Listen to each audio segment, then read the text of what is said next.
de la tiroides, nos vamos a referir en el día de hoy a tres grandes patologías, como son la tiroiditis.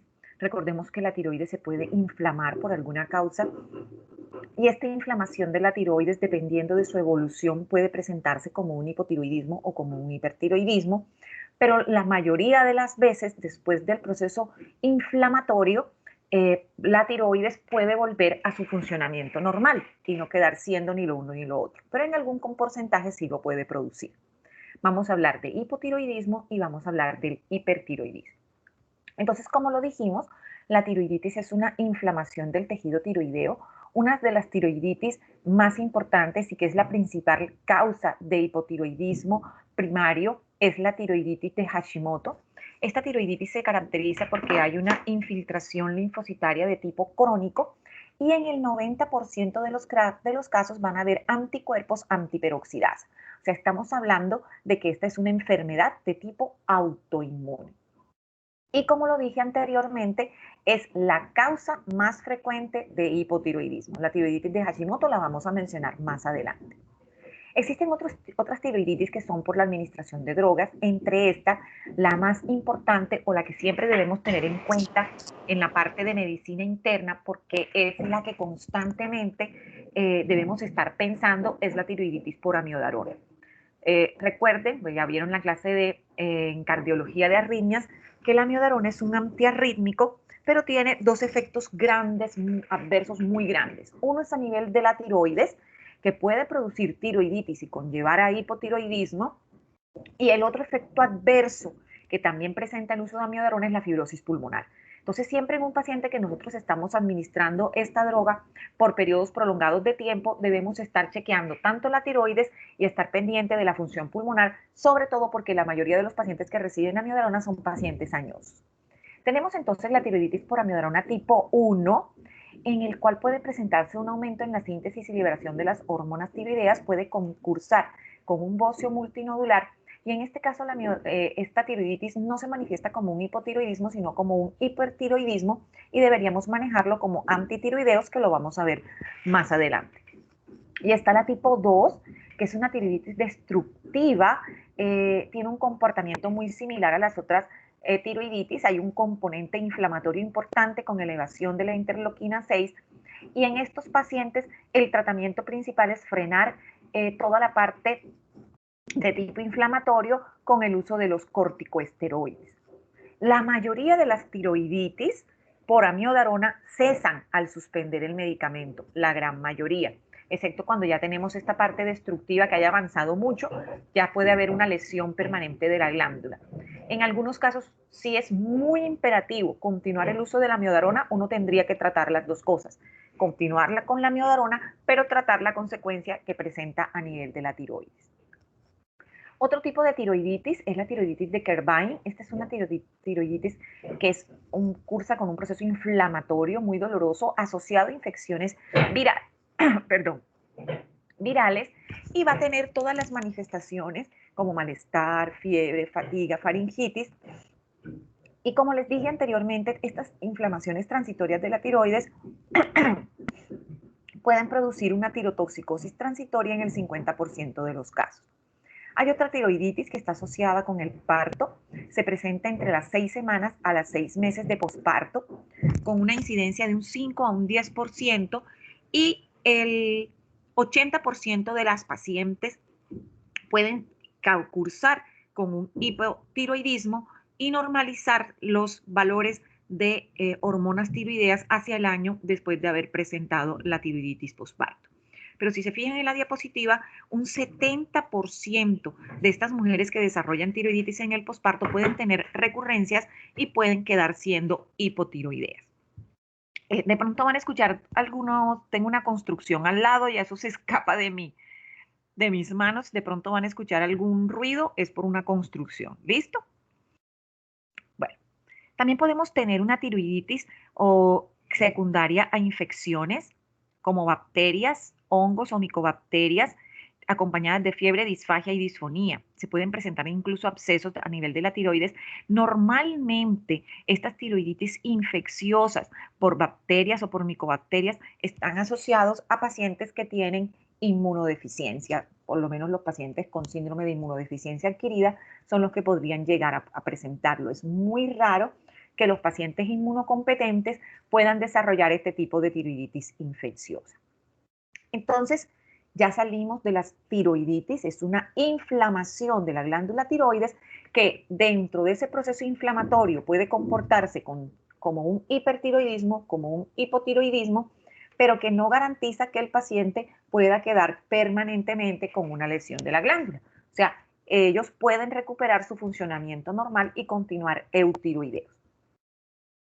Hablemos entonces del hipertiroidismo. El hipertiroidismo tiene una incidencia en la población de 0.05 al 1%.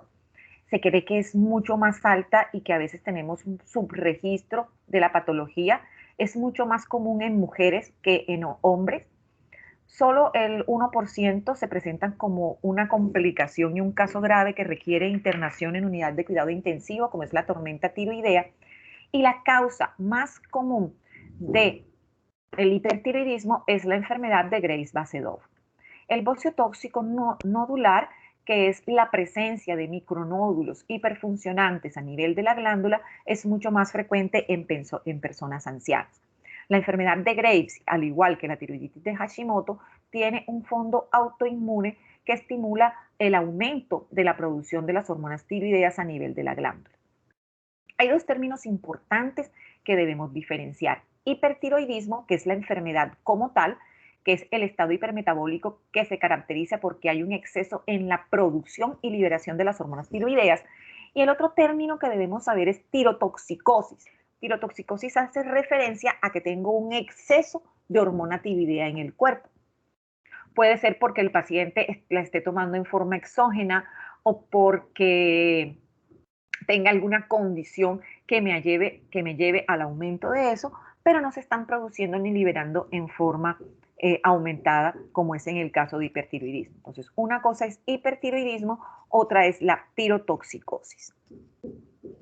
Tenemos entonces el hipertiroidismo primario. Cuando hablamos de hipertiroidismo primario es porque hay un daño de la glándula. Tenemos entonces la enfermedad de Graves, el bocio tóxico multinodular, el adenoma tóxico, que es un tumor productor de hormonas tiroideas, metástasis que se pueden presentar en otras partes a partir de un CA de tiroides. Y el estroma ovárico es porque algunas molas pueden llegar, molas hidatiformes pueden llegar a producir un aumento de estas hormonas y por lo tanto también producir un hipertiroidismo primario. Hay algunos casos en los cuales las pacientes que tienen hiperemesis gravídica y que tienen un aumento en la producción de gonadotropina coriónica, la gonadotropina coriónica tiene un efecto de que estimula las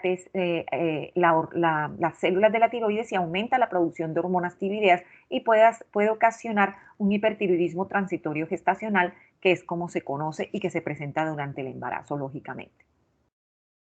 El hipertiroidismo secundario, entonces tenemos, es a nivel de hipófisis, un adenoma secretor de TSH o tumor generador de gonadotropina coriónica. Esto era lo que le comentaba tiroiditis sin hipertiroidismo. Los casos de tiroiditis subaguda o silente, o sea, cuando nosotros tenemos un proceso inflamatorio de la glándula, puede haber una tirotoxicosis que es transitoria y que al ceder el proceso inflamatorio también se disminuye el aumento de las hormonas tiroideas. La que se presenta secundaria miodarona, irradiación, y la tirotoxicosis facticia, que normalmente es secundaria a la ingesta de hormonas tiroideas. Hay casos en que el paciente no se dosifica adecuadamente un hipotiroidismo y se administra en exceso la hormona tiroidea y nos vamos hacia el lado contrario y se conoce como tirotoxicosis. O pacientes o algunos profesionales que para el manejo de la obesidad dicen, no, voy a aumentarte el metabolismo, tómate estas hormonas tiroideas y llevan al paciente a un estado de tirotoxicosis. Las hormonas tiroideas no están indicadas para el manejo de obesidad. Es muy diferente que yo tenga un paciente obeso que sea hipotiroideo. Lógicamente tengo que tratarle el hipotiroidismo. Pero un paciente que no tenga anomalías de la tiroides, la levotiroxina no es droga para manejo de obesidad. Eso es importante que lo tengan en cuenta, porque aunque uno cree que no hay gente externa que las formula y hay muchos pacientes que llegan preguntando si es indicado el uso de hormonas tiroideas para bajar de peso. Porque les dicen falsamente, es que con esto yo te aumento el metabolismo y si te aumento el metabolismo pierdes de peso. Vamos a silenciar, por favor, los micrófonos para poder estar bien en la clase. Bueno, la enfermedad de Graves representa del 50 al 80% de todas las causas de hipertiroidismo. Puede estar acompañado de oftalmopatía o no. Normalmente es mucho más frecuente en la mujer, en una proporción 10,1 y entre los 20 a los 50 años de edad. Y está muy relacionado desde el punto de vista autoinmune y desde el punto de vista genético con el HLA-DR4. No es raro que nosotros encontremos pacientes con diabetes que secundariamente puedan tener algún trastorno de la tiroides. Dentro de la patogenia se ha podido determinar que hay factores ambientales como la alta ingesta de yodo, el tabaquismo sobre todo se relaciona mucho con el desarrollo de oftalmopatía, puede ser en el periodo posparto, ya miramos que hay veces que se presentan tiroiditis de tipo posparto que son de tipo autoinmune y pueden conllevar a un hipertiroidismo. Y el 80% de los pacientes que tienen enfermedad de Graves tienen anticuerpos antiperoxidasa positivos. Puedo tener una patología que se conoce como la... Por favor, silencien los micrófonos. Gracias. Se oye un ruido al fondo.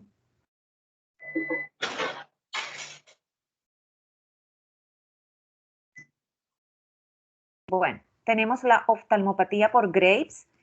En este caso de la oftalmopatía por Graves, puedo tener únicamente la manifestación de esoftalmo sin necesidad de las otras manifestaciones clínicas que vamos a ver del hipertiroidismo. Estos pacientes con esoftalmos, lo que vamos a tener es una proptosis, o sea, protruye el globo ocular y esta protrusión del globo ocular lleva a que se presente una alteración en los músculos extraoculares y por lo tanto, esto puede conllevar a que no haya un adecuado cierre del párpado sobre el ojo, lo que conlleva a quemosis, hiperemia conjuntival y la presencia de úlceras corneales. Este crecimiento del músculo extraocular también produce una fibrosis muscular con alteración en la mecánica de los músculos que controlan los movimientos del ojo, llevando a la diplopía, y si nosotros no tratamos a este paciente con oftalmopatía por Graves, puede llegar a la pérdida de la visión. La proptosis se presenta sobre todo porque el músculo, el tejido graso que se encuentra retroorbitario es muy sensible a la acción de las hormonas tiroideas y se produce un aumento de ese tejido tanto conectivo como graso, lo que lleva a que el ojo protruya hacia afuera y se presente todas las complicaciones que estábamos mencionando. Entonces así vamos a ver a un paciente con hipertiroidismo y con proptosis. Hay retracción palpebral, apertura palpebral muy ancha con ptosis palpebral, expresión de susto o admiración con ausencia de arrugas en la frente. Y como ya le dije, estos cambios a nivel de la órbita van a conllevar a diplopía, edema, quemosis, ulceración corneal y por lo tanto puede haber pérdida de la visión. El tratamiento de estos pacientes inicialmente es con glucocorticoides. O sea, si yo inicio con antitiroideos o con las drogas que vamos a ver al final de la parte de hipertiroidismo, lo que puedo es aumentar la proptosis y agravar el problema visual del paciente. Entonces, primero se debe hacer un tratamiento para desinflamar con glucocorticoides, ya sea por vía oral, 80 miligramos días de prednisona, o se pueden dar metilprednisona, 1 gramo al día semanal, por unas 3 o 4 semanas, mientras se logra hacer esa descompresión orbital, disminuir el edema y ahí sí damos el tratamiento con antitiroideos respectivo para el manejo de la oftalmopatía por Graves. Pero siempre en la oftalmopatía, primero inicio con el tratamiento con glucocorticoides. El bocio tóxico multinodular, que es lo que se conoce como enfermedad de Plumers, recuerde que dije que era mucho más frecuente en los ancianos, es más frecuente en mujeres, ocurre en regiones que tienen déficit de yodo Algo muy importante de este bocio tóxico multinodular es que hasta el 17% de los casos, entre un 17 a un 20%, pueden estar asociados a carcinomas, pueden albergar carcinomas, por lo que muchos pacientes con bocio tóxico multinodular hay que hacerles BACAF o en algunas ocasiones ofrecerle tratamientos de tipo quirúrgico para poder descartar por medio del estudio anatomopatológico si hay o no presencia de un carcinoma de tiroides. El adenoma tóxico es más común en mujeres, es un nódulo de funcionamiento autónomo. Bueno, ya empezó, creo que no están escuchando bien por el ruido, ¿cierto? ¿O si escuchan bien? Se escucha bien, Sí, sí, Pues se se escucha escucha bien. Sí, doctora, sí se escucha. Se escucha bien, pero se escucha Escucho bien, el sonido atrás. Sí. Bueno, listo. Continuamos entonces.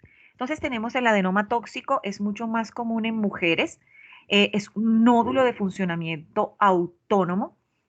Normalmente estos pacientes, al nosotros retirar el nódulo por una tiroidectomía parcial, cede el problema del paciente y si no se hace una tiroidectomía total, el paciente queda con su funcionamiento normal de la glándula restante. ¿Cuáles son las manifestaciones clínicas entonces del hipertiroidismo? La severidad de los signos y síntomas van a estar relacionadas con la duración de la enfermedad, la edad del paciente y la cantidad de hormona tiroidea que se esté liberando. Los hallazgos en la tiroides, entonces podemos tener un bocio, puede haber un nódulo, recuerden que dijimos que si era un bocio difuso, el bocio podía ser liso, o sea, un aumento en general de la glándula, o si hay varios nódulos, sería el bocio multinodular, puede haber un nódulo palpable. Si nosotros colocamos el fonendo y auscultamos sobre la tiroides, podemos escuchar un soplo que está relacionado con un aumento del flujo sanguíneo. Ese aumento del flujo sanguíneo puede hacer que nosotros escuchemos un soplo al colocar el fonendo sobre la tiroides. Si el bocio es de un mayor tamaño o de tamaño considerable o es endotorácico, puede conllevarnos a disfagia y podemos observar la presencia de la masa en el cuello. Las adenopatías supraclaviculares no son frecuentes en el hipertiroidismo, solamente si tienen un carcinoma asociado. Me van a esperar un segundo, voy a cambiarme de sitio a ver si hay una parte donde no golpeen tanto. ¿Listo? Denme un minuto.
Doctora, se dejaron de ver las diapositivas.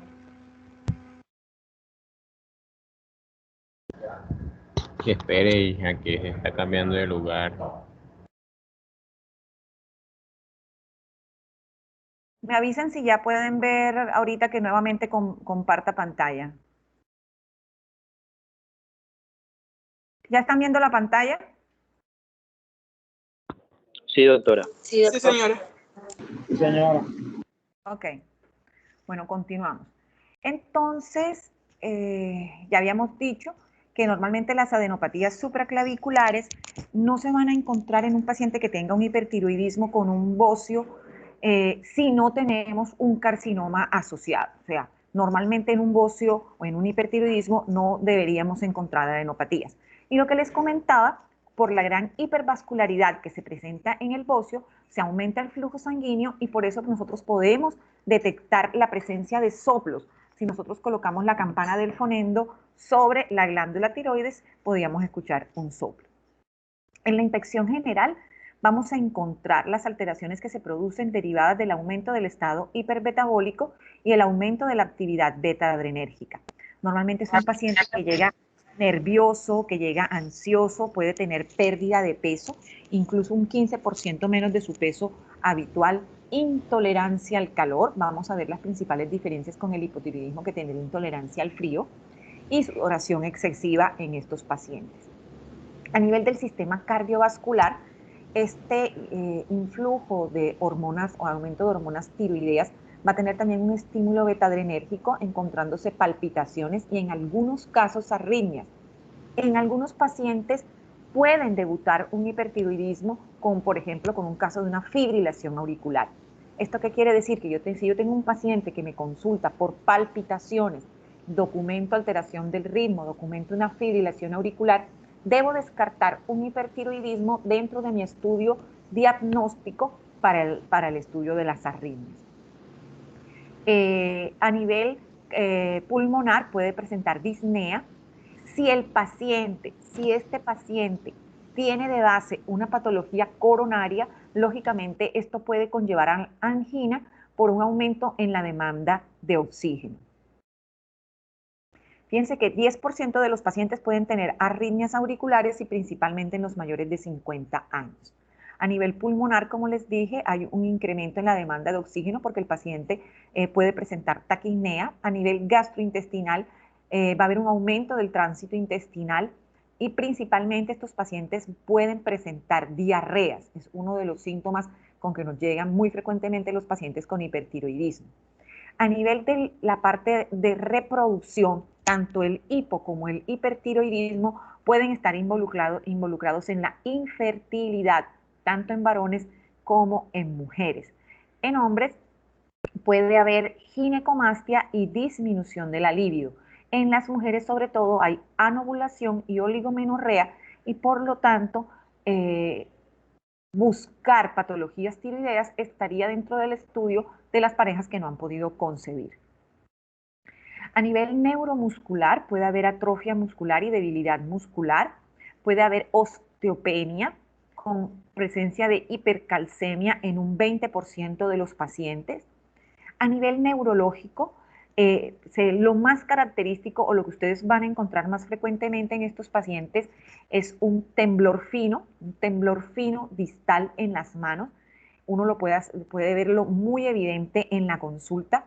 El paciente también se quejan de insomnio, de pesadillas y pueden tener alteraciones cognitivas y del comportamiento. De pronto es un paciente, normalmente el paciente con hipertiroidismo, uno desde que cruza la puerta, si es un hipertiroidismo clásico, uno hace el diagnóstico. Es un paciente que entra, no se queda quieto en la consulta, se mueve, se levanta de la silla, habla constantemente. Y si está seguido del exoftalmo y vemos el temblor en la mano, podemos hacer el diagnóstico de que ese paciente está presentando un hipertiroidismo. A nivel de la piel, es una piel caliente, el pelo es muy quebradizo y muy fino. Miren en la gráfica nuevamente la presencia de esoftalmos, lo que dicen la expresión como de susto, con la pérdida de las arrugas a nivel de la frente. Puede haber hiperhidrosis y es muy característico el signo de Plumen o onicolisis, que es esta forma que adoptan las uñas, que se presenta en los pacientes con hipertiroidismo. En algún pequeño porcentaje puede haber algo de edema pretibial que se presenta por una infiltración dérmica por mucopolisacáridos, pero eso no es tan frecuente. Normalmente estos son pacientes que pierden masa muscular, que por su mismo hipercatabolismo bajan de peso, y van a ser pacientes que normalmente, cuando dicen normalmente no son todos, normalmente son delgados cuando nos llegan a la consulta. ¿Cómo lo voy a tratar? O sea, ¿cómo va a ser el tratamiento del paciente con hipertiroidismo? ¿Cómo vamos a enfocar?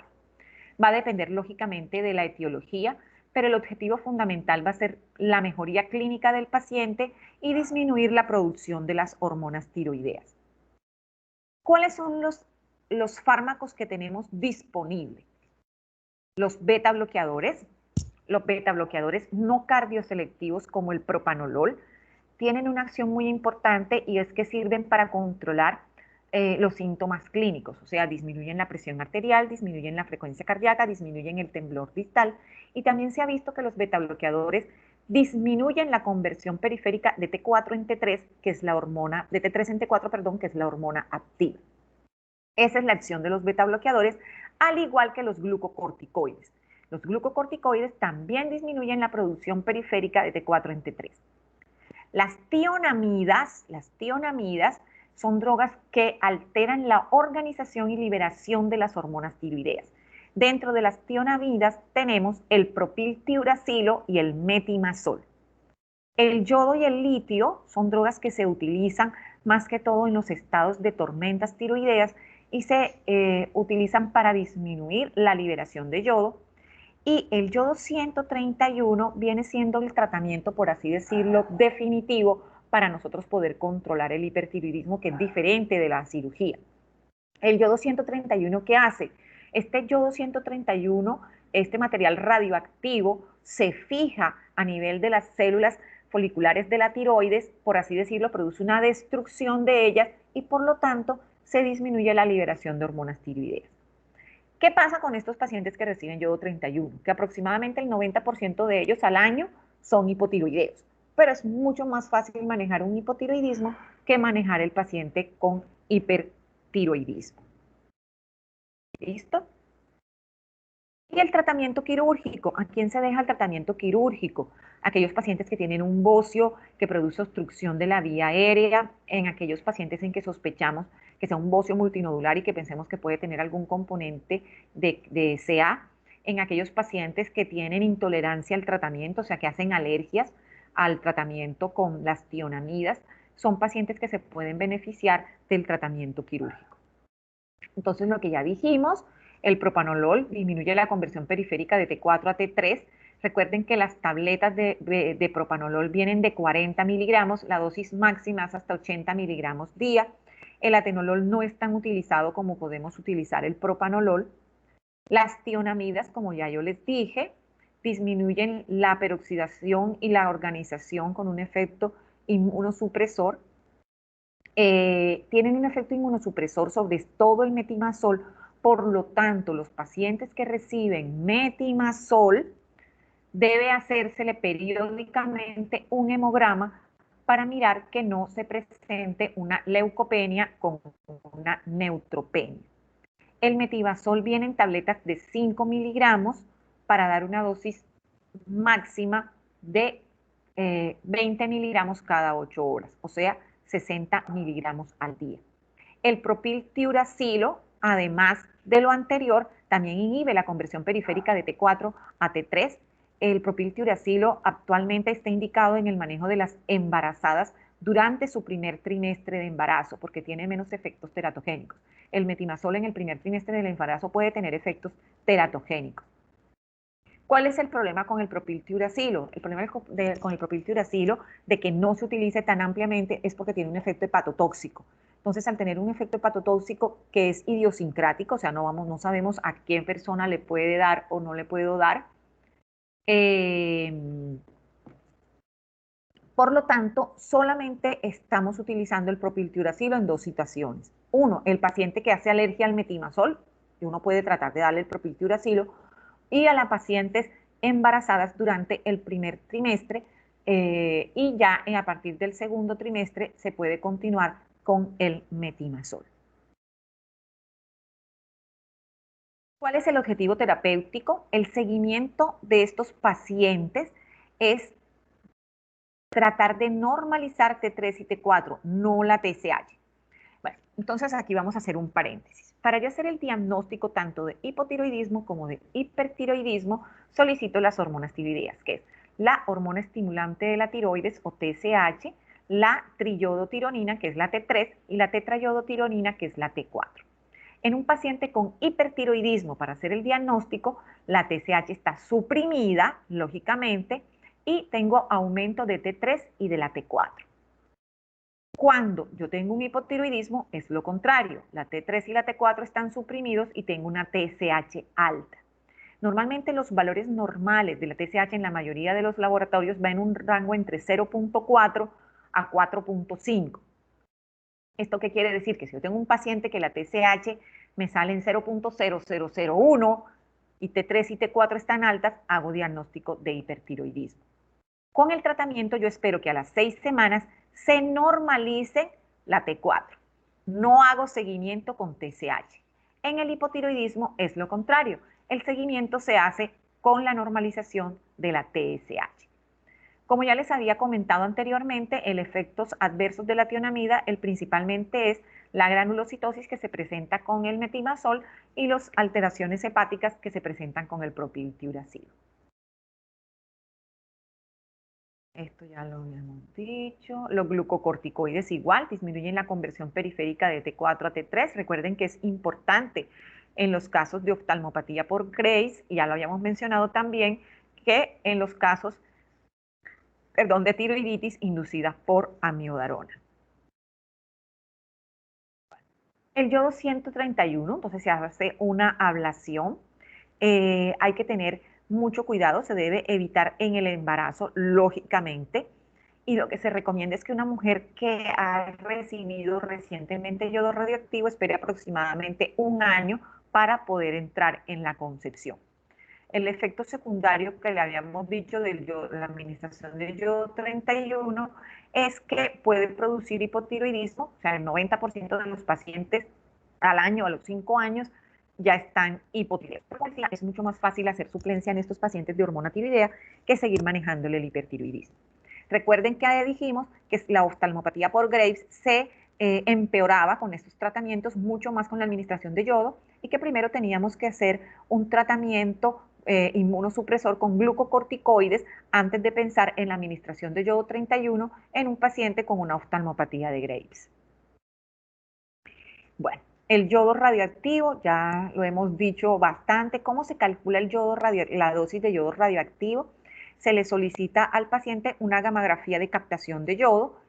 A nosotros hacer la gamografía con captación de yodo se logra determinar cuánto es la dosis aproximada de yodo que requiere el paciente, y ese es el que se le va a administrar.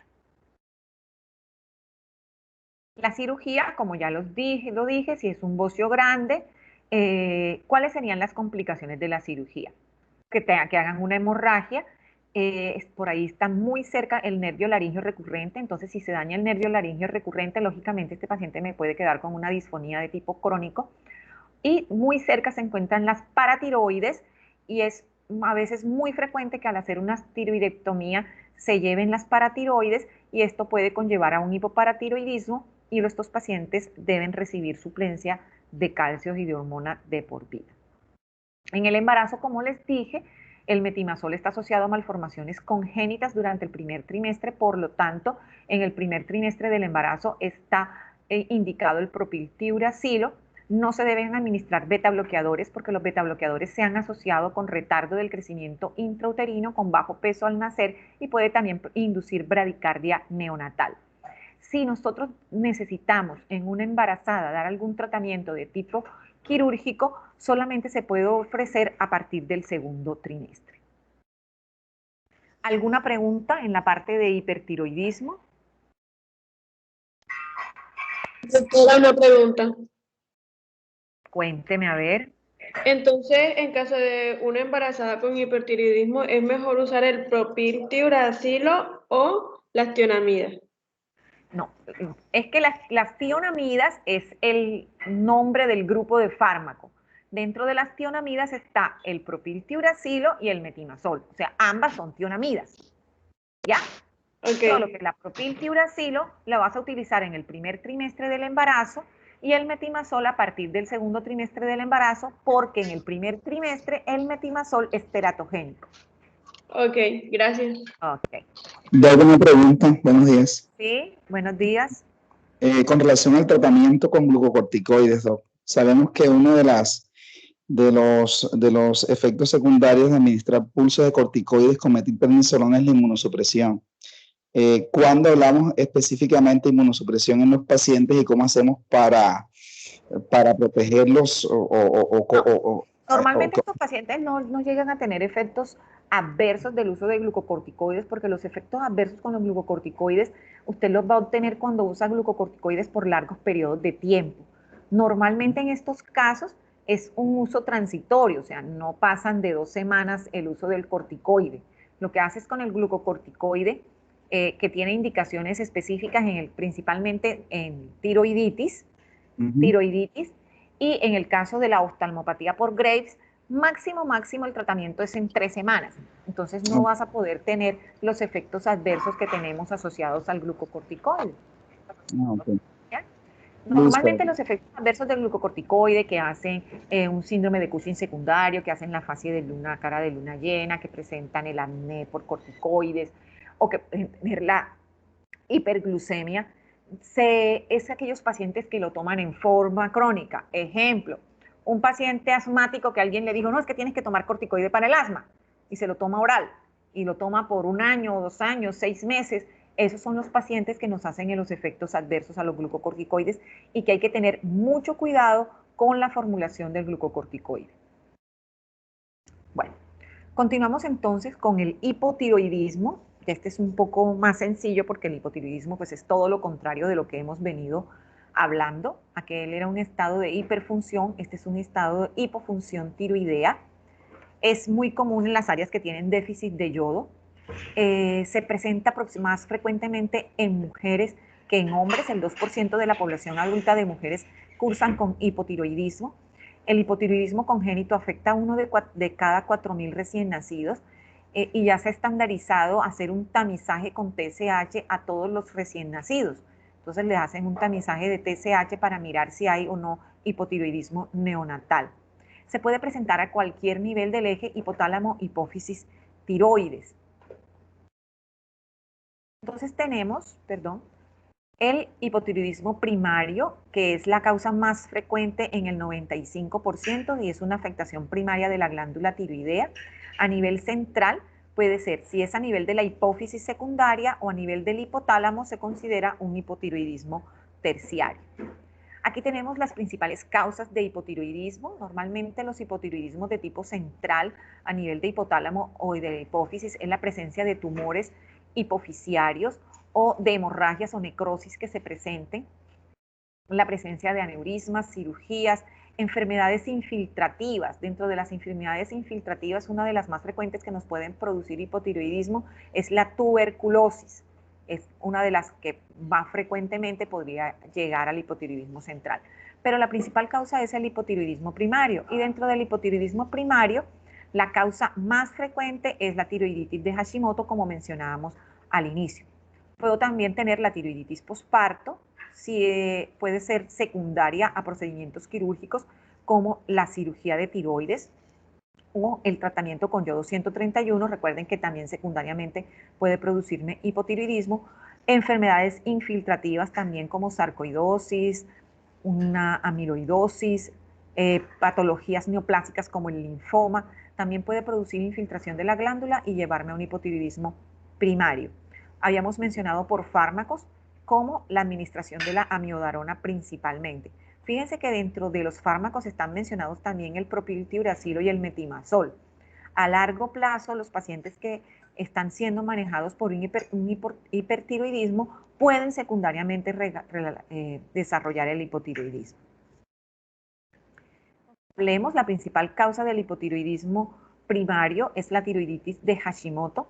El 90% de los pacientes con tiroiditis de Hashimoto normalmente tienen anticuerpos antiperoxidasas positivos, por lo cual se demuestra que hay un proceso inflamatorio asociado con la génesis de la enfermedad. Una de las causas más frecuentes es la deficiencia con yodo. Recuerden que la sal que debemos tomar para prevenir que nosotros vayamos a desarrollar un hipotiroidismo debe ser una sal yodada. Y esto ya lo habíamos mencionado inicialmente en la tiroiditis, la causa de hipotiroidismo transitorio, que son las tiroiditis posparto, la tiroiditis subaguda, la tiroiditis viral. Ya esto lo habíamos comentado. Hay un tipo de hipotiroidismo que se conoce con el nombre de hipotiroidismo subclínico. Este hipotiroidismo subclínico es cuando tengo un aumento de la TSH, pero tengo una concentración normal de hormona tiroidea libre. Estos pacientes con hipotiroidismo subclínico tienen un riesgo mayor, casi de un 5%, de desarrollar hipotiroidismo al año. ¿En qué momento? Una de las grandes controversias que se presenta en medicina interna es en qué momento yo trato o no trato un hipotiroidismo subclínico. Van a depender de varias cosas. Va a depender del estado clínico del paciente, por lo menos si es una paciente que tiene obesidad, es una paciente que está en tratamiento o que por infertilidad, es una paciente posmenopáusica con depresión, se considera que se puede beneficiar, a pesar de que no tenga un hipotiroidismo clínico, de intervenir estos pacientes con hipotiroidismo subclínico. Algo muy importante que yo puedo hacer cuando tengo este hipotiroidismo subclínico es mirar si tiene anticuerpos antiperoxidasas positivos. Si estos pacientes tienen anticuerpos antiperoxidasas positivos, tienen un riesgo muy alto de que ese proceso autoinmune contra la glándula continúe y llegue a desarrollar un hipotiroidismo clínico. En algunas guías van a encontrar que se interviene cuando los valores de TSH son mayores de 20. Recuerden que habíamos dicho que el valor estaba en un rango entre 0.4 y 4.5 en la mayoría de los laboratorios. En otras guías de pronto van a encontrar que las intervienen cuando la TSH es mayor de 10. Pero normalmente el hipotiroidismo subclínico lo revisamos y lo manejamos dependiendo de las características clínicas del paciente. Si decidimos no intervenir estas pacientes, se debe hacer un seguimiento de hormonas tiroideas entre los 3 y 6 meses para mirar cómo se está presentando la evolución en los valores de TSH. Normalmente el hipotiroidismo subclínico no presenta los mismos síntomas que vamos a observar ahora en el hipotiroidismo clínico, pero fíjense que en la parte de mujer lo que más se encuentra asociado son los problemas de fertilidad. Es por eso que si el paciente tiene problemas de fertilidad, normalmente uno en estos casos trata los hipotiroidismos subclínicos. Recuerden que cuando hablamos de hipotiroidismo subclínico es el paciente que tiene aumentada la TSH, pero la T3 y la T4 está dentro de los límites normales. Hipotiroidismo clínico, TSH aumentada, T3 y T4 suprimida. Bueno, la presentación clínica del hipotiroidismo es igual que el hipertiroidismo, va a ser variable, va a depender de la edad, de la duración y del déficit hormonal que tenga. Normalmente estos pacientes se presentan con fatiga, hipodinamia, cansancio. Son los síntomas casi contrarios a los que hablábamos del hipertiroidismo. Hay una disminución del metabolismo y del consumo de oxígeno, disminución de la termogénesis. Si los pacientes con hipertiroidismo tenían intolerancia al calor y tenían una piel brillante, una piel con aumento de la sudoración, una piel caliente, los pacientes con hipotiroidismo tienen normalmente disminución de la termogénesis e intolerancia al frío. Normalmente estos pacientes tienden a retener sodio y tienden a retener agua, por lo tanto hay acumulación que conlleva a un leve aumento de peso. Ojo, esto no quiere decir hipotiroidismo igual obesidad, no, ni que todos los obesos sufran de la tiroides, no. Recordemos que la obesidad es otra enfermedad que está muy relacionado con los hábitos de alimentación y la actividad física del paciente. Recuerden que somos lo que comemos. Algo muy importante es que los pacientes con hipotiroidismo tienen alteraciones a nivel del perfil lipídico. Es muy frecuente encontrar en ellos aumento del colesterol, principalmente la fracción LDL del colesterol, y aumento en la fracción de triglicéridos. O sea que la dislipidemia se encuentra asociada en estos pacientes con hipotiroidismo. Esto es lo que ya habíamos dicho. Si yo tengo un paciente que tiene hipercolesterolemia, los pacientes que tienen anemia, siempre que nosotros estemos estudiando un síndrome anémico, también debemos descartar que ese paciente no tenga un hipotiroidismo. A nivel del sistema cardiovascular, todo lo contrario de lo que habíamos hablado, principalmente hay un aumento, una disminución de la frecuencia cardíaca. Es muy frecuente que estos pacientes lleguen bradicárdicos, hemos tenido casos anecdóticos en donde un paciente con una bradicardia lo han ingresado hasta la unidad de cuidado intensivo y ha terminado con un marcapaso cuando lo que tenía en realidad era un hipotiroidismo. Entonces el hipotiroidismo, así como el hipertiroidismo puede debutar con una arritmia, como una fibrilación auricular, el hipotiroidismo también puede debutar como una bradicardia extrema. Entonces, siempre que nosotros tengamos en conclusión alteraciones del ritmo, ya sean arritmias o tengamos bradicardia, debemos descartar enfermedades de la tiroides dentro del estudio de estos pacientes.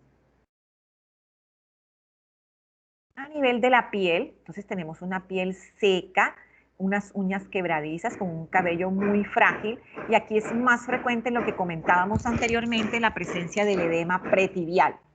Y a nivel del sistema nervioso central, normalmente estos pacientes presentan somnolencia con cambios en la memoria, y algo muy importante es que se retrasa la fase de relajación de los reflejos tendinóseos, tanto que para hacer el diagnóstico de un paciente con hipotiroidismo, nosotros podemos mirar si el paciente tiene un reflejo aquiliano presente o no tiene presencia del reflejo aquiliano, y esto nos sirve como un dato diagnóstico de hipotiroidismo. La misma. A nivel del sistema gastrointestinal, a diferencia del paciente con hipertiroidismo que presentaba diarrea, estos pacientes normalmente presentan estreñimiento. Entonces es muy frecuente encontrar asociado estreñimiento.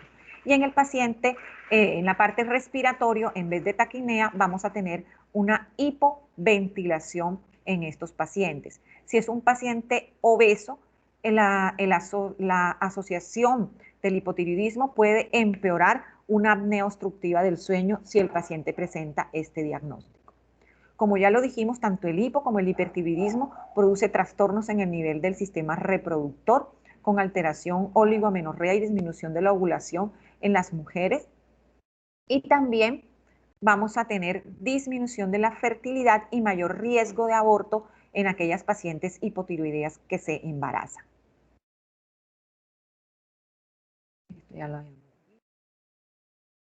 Aquí podemos ver algo muy importante en la presentación clínica. Normalmente la fascia del paciente hipotiroideo es una fascia abotagada.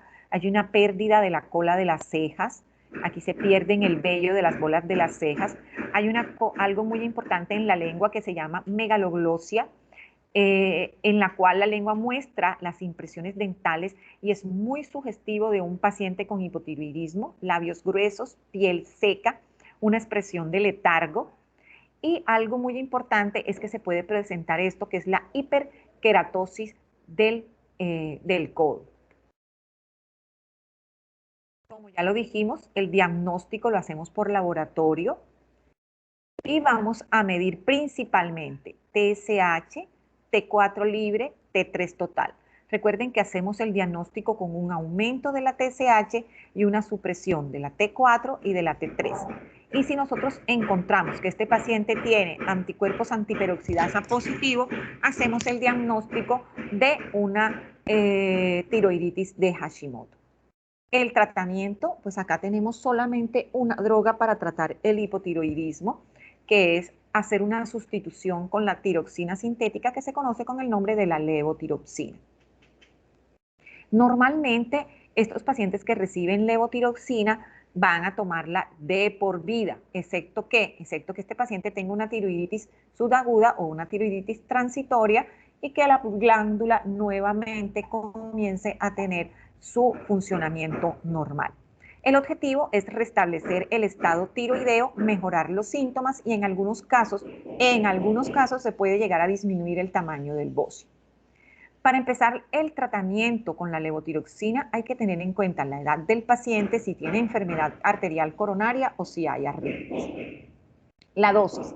Si es un adulto joven que no tenga comorbilidad, la dosis de inicio de la levotiroxina es de 1.6 microgramos kilo día. 1.6 microgramos kilo día. Así calculamos la dosis de levotiroxina. Y las presentaciones de levotiroxina van desde tabletas de 25 microgramos hasta tabletas de 200, pasando por las dosis de 50, 62, 75, 88, 112, 125, 135, 150, 175 y 200. sea que tenemos una amplia gama para nosotros poder lograr mantener a nuestro paciente con valores normales de TSH. Recuerden que les dije anteriormente que el seguimiento del hipotiroidismo lo hacíamos con TSH. El seguimiento del hipertiroidismo se hace con T4 y T3. Si es un paciente anciano o tiene enfermedad coronaria, no vamos a calcular esta dosis como lo dijimos anteriormente. Empezamos con una dosis de 25 a 50 microgramos día.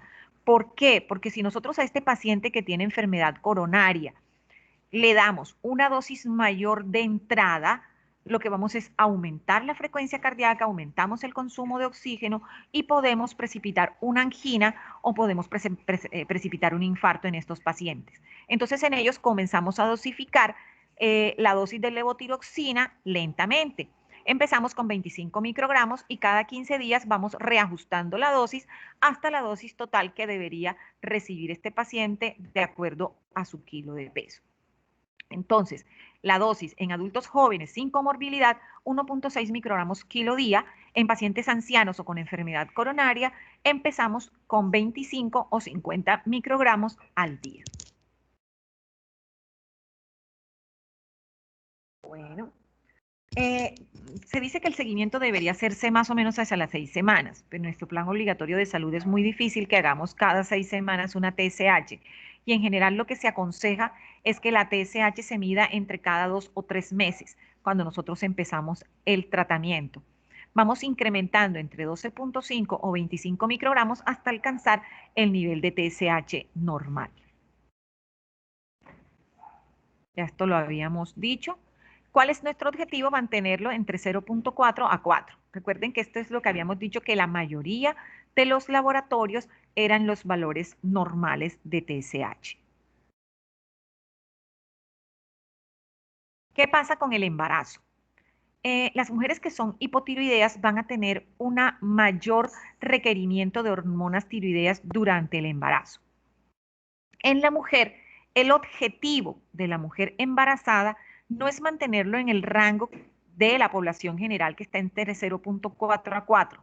En la mujer embarazada, el objetivo es mantener la TSH en un rango entre 0.4 a 2 miliunidades por mililitro.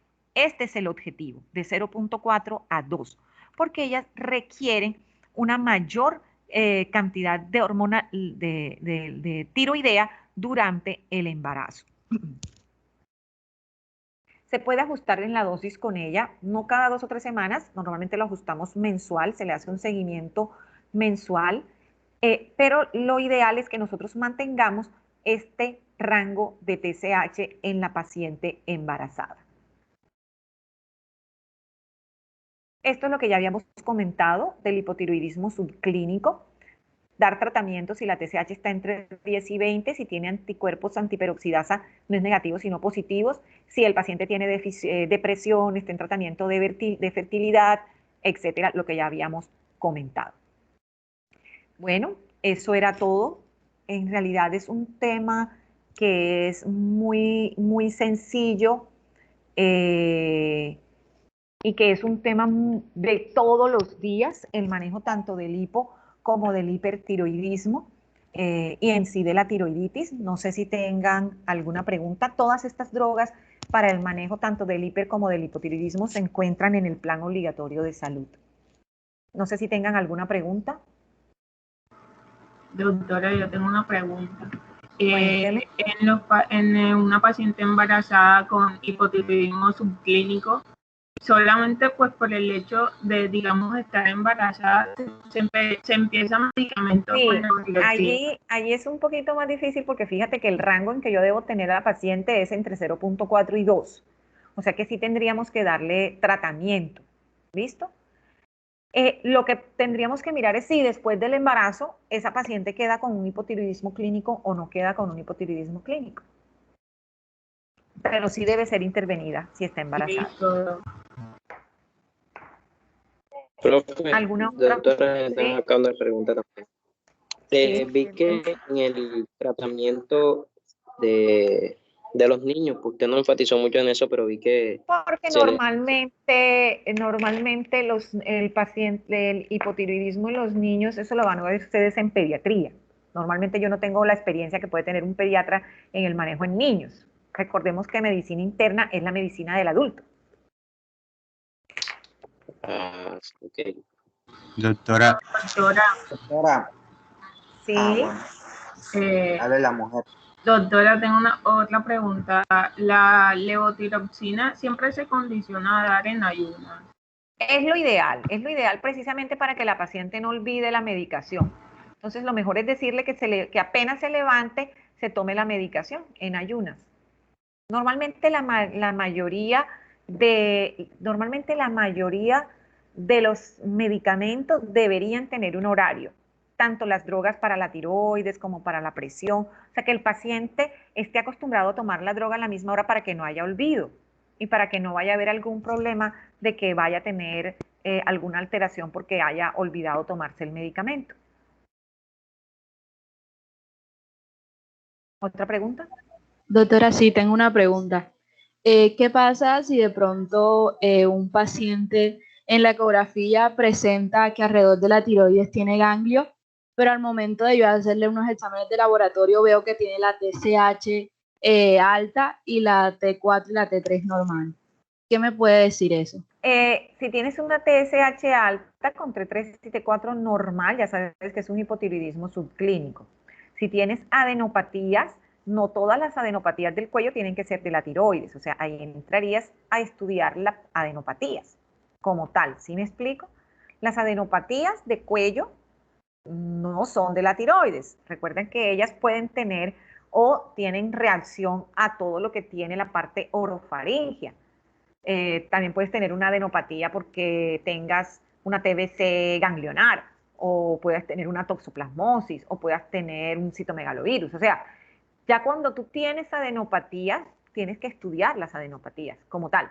Sería otro tema. No quiere decir adenopatía igual cáncer de tiroides o adenopatía igual problemas de tiroides. No. Ya tendrías que enfocar dependiendo del cuadro clínico del paciente.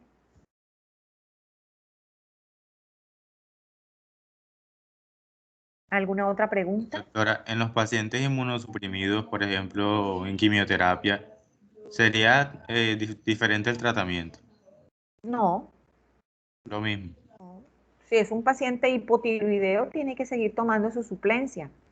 Lo que pasa es que puede ser que dependiendo de las necesidades metabólicas que el paciente tenga en un momento dado, haya que estar ajustando frecuentemente la dosis. Pero sí, tú puedes tener un paciente, ejemplo, un cáncer de mama y la paciente ser hipotiroidea. Tiene que seguir tomando su droga de la tiroides, su levotiroxina, igual. Es O decir, le salió un cáncer de útero o de cuello uterino, igual debes continuar la suplencia con levotiroxina si el paciente es hipotiroideo. o sea que no se contraindican esos medicamentos. No, no, no. La levotiroxina es una suplencia hormonal, no está contraindicada con ningún medicamento. La única precaución que debes tener es cuando vas a iniciar el tratamiento si el paciente tiene una enfermedad coronaria, es únicamente, porque si le vas a dar una carga muy alta de levotiroxina, puedes aumentar el consumo de oxígeno como lo estaba explicando, pero no tiene contraindicación con ningún otro medicamento que esté recibiendo el paciente. ¿Alguna otra pregunta? Doctora, una pregunta, doctora. Sí. Yo estuve leyendo sobre que hay pacientes con carcinoma, sí, con cáncer ya de la parte de la tiroides, que requieren hacerle el tratamiento del yodo radiactivo, y leía que para antes de realizar ese tratamiento de yodo radiactivo había que bajar los niveles de TSH. En este caso, ¿cuál sería la razón para que los niveles de TSH tendrían que bajarse en estos pacientes? Es que depende en qué momento. Normalmente los pacientes con cáncer de tiroides, los de cáncer cursan con hipertiroidismo. Entonces, lógicamente esos pacientes, mientras tú los estás estudiando y haces todo, los manejas con antitiroideos. O sea, la idea es que no tengas, cuando vayas a administrar un yodo radioactivo, no tengas tanta carga de hormona tiroidea que se pueda liberar y que el paciente después te haga una crisis porque tengas una tirotoxicosis por un aumento de hormonas tiroideas. Es disminuir la organización de ella, para que cuando des el yodo radioactivo no haya demasiada hormona tiroidea que liberar. ¿Alguna otra pregunta? Doctora, una pregunta, doctora. Yo he leído en algunos textos y hay unos que dicen que cuando ya no se puede hacer ningún tratamiento por la tiroides, es como que recomendable extirparla. Y hay otros que dicen que no es muy recomendable. Entonces, ¿cómo sería ahí cuando No, ya...? las indicaciones de la cirugía son muy claras y fueron las que dijimos. No es que lo que no se pueda hacer más con la tiroides, no. Es si es un bocio de tal tamaño que esté produciendo disfagia, si tiene esos